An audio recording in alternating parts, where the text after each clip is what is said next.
अस्सलाम वालेकुम स्टूडेंट्स, कैसे हैं। अल्लाह से दुआ है कि आप सब खैरियत से होंगे। अच्छा स्टूडेंट्स, आज हमने कुछ डेफिनेशन जो है वो आपके साथ डिस्कस करनी है। सबसे पहले सबसेट की डेफिनेशन समझने के लिए पहले आप प्रॉपर और इम्प्रॉपर सबसेट समझ लें तो उसके साथ आपको इसकी समझ आ जाएगी। तो स्टूडेंट्स, उससे पहले मैं आपको बता दूं कि अगर आपने मेरा चैनल सब्सक्राइब नहीं किया तो सबसे पहले मेरे चैनल को सब्सक्राइब करें और साथ में बेल आइकन को प्रेस करें ताकि मेरी हर आने वाली वीडियो आप तक पहुंच सके। तो चलते हैं, एक बार प्रॉपर सबसेट की डेफिनेशन रीड करते हैं। जी, सबसे पहले देखें, if every element of set A is also an element of a set B and at least one element of a B is not a set of a A. तो इसको board पे मैं आपको समझाता हूँ। एक ही है स्टूडेंट्स, उसने कहा है कि अगर सेट ए और बी हो तो फॉर एग्ज़ाम्पल मैं इसको बी कह देता हूँ और ये सारे जो सेट हैं इनको मैं ए कह देता हूँ। तो उसने कहा है कि ए का हर एलिमेंट बी में मौजूद होगा, ए का हर एलिमेंट बी में मौजूद होगा, लेकिन बी का एक कम अज़ कम एलिमेंट ऐसा होगा जो कि ए में मौजूद नहीं होगा। तो ये सारे जो हैं ये सारे इसके प्रॉपर सबसेट हैं। ठीक है, तो अगर इसको मैं लूँ तो ये एम्प्टी सेट हर एक का सबसेट होता है। ठीक है, इसके बाद अगर इसका लूँ तो ये वन इसका इसमें मौजूद है, लेकिन एट लीस्ट उसने कहा है तो एट लीस्ट कम अज़ कम एक होना चाहिए, ज़्यादा से ज़्यादा भी हो सकते हैं। तो ये दोनों जो हैं ये इसमें मौजूद नहीं हैं। तो हम कह सकते हैं कि ए सबसेट बी, ए प्रॉपर सबसेट है बी का।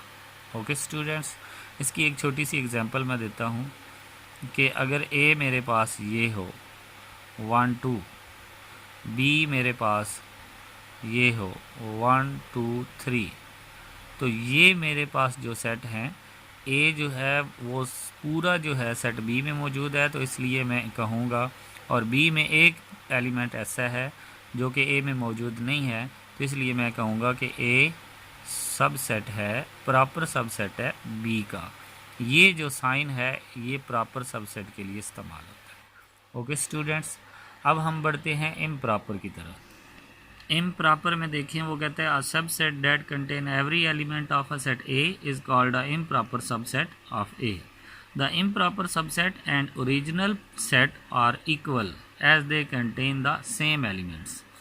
वो ये कह रहे हैं कि जो सेट है और दूसरा जो सेट है दोनों इक्वल होते हैं, तो उसको हम इम्प्रॉपर सबसेट कहते हैं। चलते हैं बोर्ड पे, मैं आपको बताता हूँ। ये देखें, एक सेट ए था, ठीक है, उसका इम्प्रॉपर सबसेट वो खुद ही है, ओरिजिनल सेट जो है वो इम्प्रॉपर है।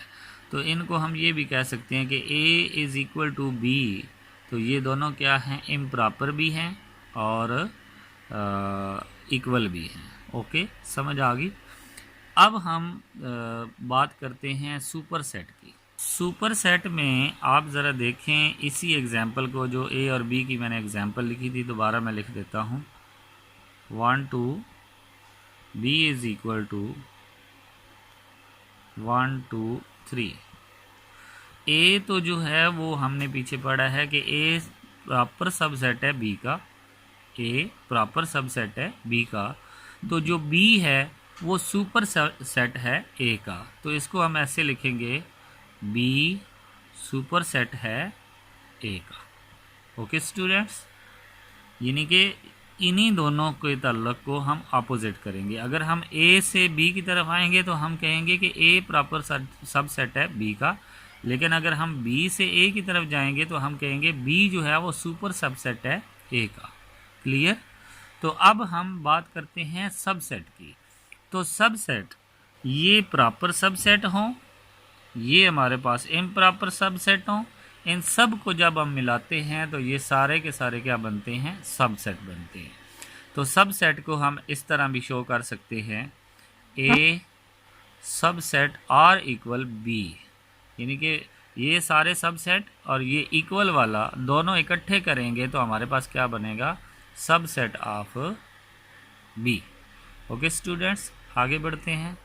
आगे स्टूडेंट्स बात करते हैं पावर सेट की। तो पावर सेट को हम P इंटू ए की शक्ल में लिखते हैं, और पावर सेट जो होता है वो सेट के तमाम प्रॉपर सेट पर मुश्तमिल होता है। तमाम प्रॉपर सबसेट जो होते हैं वो पावर सेट में मौजूद होते हैं।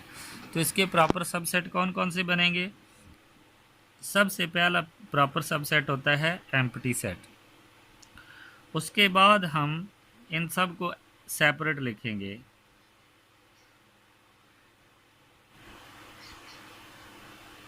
उसके बाद हम 1 को 2 के साथ मिलाएंगे, 1 2। उसके बाद हम 1 को 3 के साथ मिलाएंगे। उसके बाद हम 2 और 3 को लिखेंगे। तो अब ये देखें, ये सारे प्रॉपर सबसेट बन गए हैं। अब हमने तो सारे सबसेट बनाने हैं, तो इम्प्रॉपर ये खुद भी आ जाएगा 1 2 3। तो ये प्रॉपर और इम्प्रॉपर दोनों सेटों को जब हम इकट्ठा करते हैं तो वो बन जाता है पावर सेट। उसमें एक इजाफा आपने करना है कि एक ब्रैकेट, करली ब्रैकेट स्टार्ट में भी लगा देनी है और एक लास्ट पे भी लगा देंगे। अब ये सारे इसके एलिमेंट बन गए हैं, इनको हमने इकट्ठा कर दिया है, ये बन गया है पावर सेट। ओके स्टूडेंट्स, आगे बढ़ते हैं। जी स्टूडेंट्स, इसमें देखें मैं पावर सेट की आपको डेफिनेशन सुना देता हूँ। A power set is a set that contain all subset can be possible created from an original set. जो हम ओरिजिनल सेट से ये सबसेट बना सकते हैं, उन सब पे जो सेट मौजूद होता है उसको हम पावर सेट कहते हैं। फिर आगे हम कहते हैं क्रॉसपेंडेंस बिटवीन सेट्स। ये इक्वलेंट के लिए हम एक साइन डालते हैं ताकि हमें पता चल जाए कि इसमें इतने एलिमेंट्स हैं और इस दूसरे में कितने। फॉर एग्जांपल बोर्ड पे चलते हैं। जी स्टूडेंट्स, ये हमारे पास क्रॉसपेंडेंस, पहले एलिमेंट्स को पहले एलिमेंट्स के साथ ताल्लुक़ बनाना, दूसरे का दूसरे के साथ ताल्लुक़ बनाना, तीसरे का तीसरे के साथ ताल्लुक़ बनाना, इसको हम कहते हैं क्रॉसपेंडेंस। इसके बाद जब हमें पता चल जाता है कि इस क्रॉसपेंडेंस से हम बता सकते हैं कि ये इक्वलेंट हैं या नहीं हैं। अब ये देखें, इसमें कितने एलिमेंट्स हैं? 3 हैं, इसमें भी 3 हैं, कोई एलिमेंट्स अकेला नहीं रहा। तो हम कह सकते हैं कि A and B are equivalent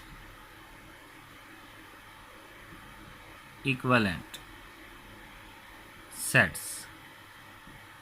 okay students, means के क्रॉसपेंडेंस जो है वो इक्वलेंट सेट को डिटेक्ट करने के लिए यूज़ होता है। ओके स्टूडेंट्स, आगे बढ़ते हैं।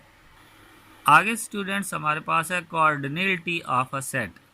तो the number of elements of a set is called a cardinal number. तो ये देखें, एक सेट में जितने नंबर होंगे, फॉर एग्जांपल ये ए बी सी और डी है, तो इसमें 4 डिजिट्स हैं, 4 नंबर हैं, 4 एलिमेंट्स हैं। तो ये जो 4 है इसको हम कहते हैं cardinal number of set, cardinal number of set. अब आगे बढ़ते हैं।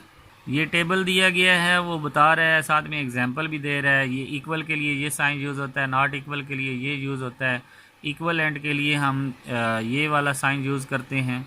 उसके बाद मेंबर के लिए, नॉट मेंबर के लिए, एम्प्टी सेट के लिए और नल सेट के लिए, सब सेट के लिए जो साइन यूज़ करते हैं, प्रॉपर सब सेट के लिए और सच डैट के लिए हम जो साइन यूज़ करते हैं, वो सारे साइन का जो टेबल है वो दिया हुआ है। तो आपने इस टेबल को भी एक अच्छे तरीके से याद कर लेना है। इसके बाद आगे बढ़ते हैं।